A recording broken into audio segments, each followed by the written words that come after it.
Hey everybody, and welcome back to Be Like Christ. In this video, we are going to begin our apologetics study. And one thing that we need to do in order to do apologetics well is to learn how to think. There's a lot of people out there who argue for a lot of things, and a lot of times the arguments don't make sense. And the reason is they've never been taught how to think. One of the best ways to learn how to think is actually to study how not to think. All the mistakes that people make when they're trying to make a case or prove something to be true or false. And so that's the way that I want to start. And the way I want to do that is actually by looking at a book. And I have a book here that I found at Barnes & Noble. And it's actually called Bad Arguments. And it's written by Ali Al-Musawi. And I'll put a link down in the description below. But reading books about logic can be really terribly boring. And one thing I love about this book is that it's a picture book. And it has some humor in it.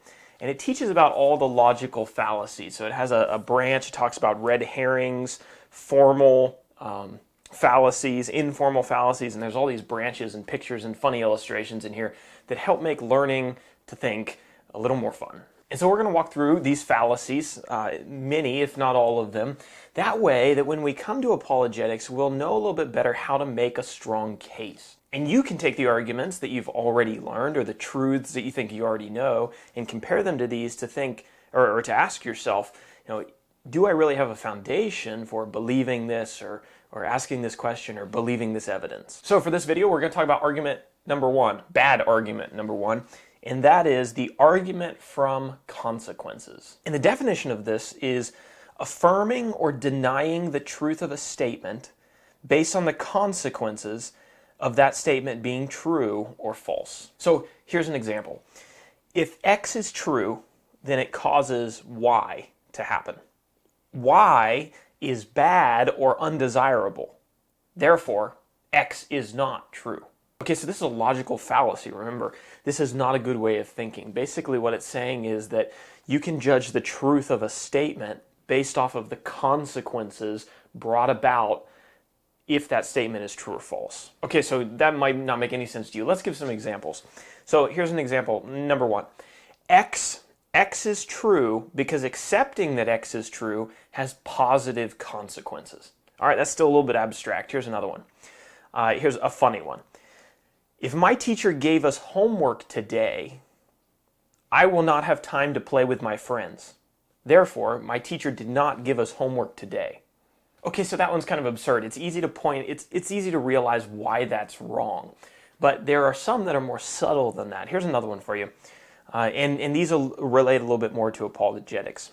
Evolution must be false. If it were true, then human beings would be no better than animals. Okay, so that's one you might hear a Christian make.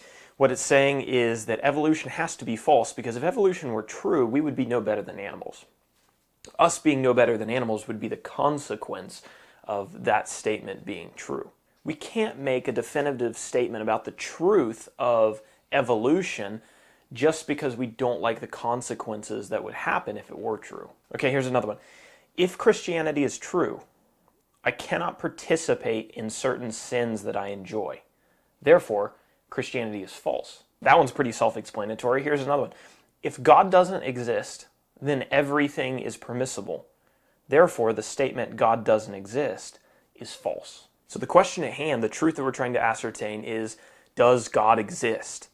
The consequence of God not existing is that everything is permissible.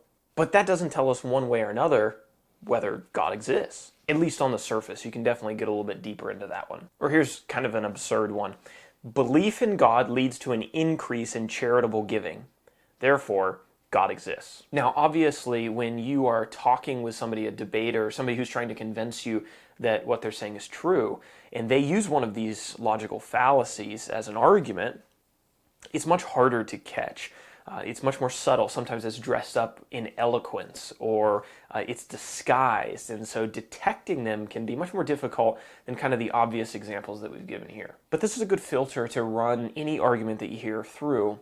That is someone making a truth statement based off of the consequences of what would happen if that statement were true or false? The validity of a statement is not determined by whether it has positive or negative consequences. You can't say, well, if that were true, it would have negative consequences, and therefore it's false. Or, well, if that were true, it would have great consequences, and so it must be true. Even though this type of argument isn't logically sound, it is quite often used and used to great effect sometimes because it can be an emotional argument that pulls on emotions, and sometimes those can have great effect on an audience or to a hearer. It appeals to people's wishful thinking or sometimes to their greatest fears.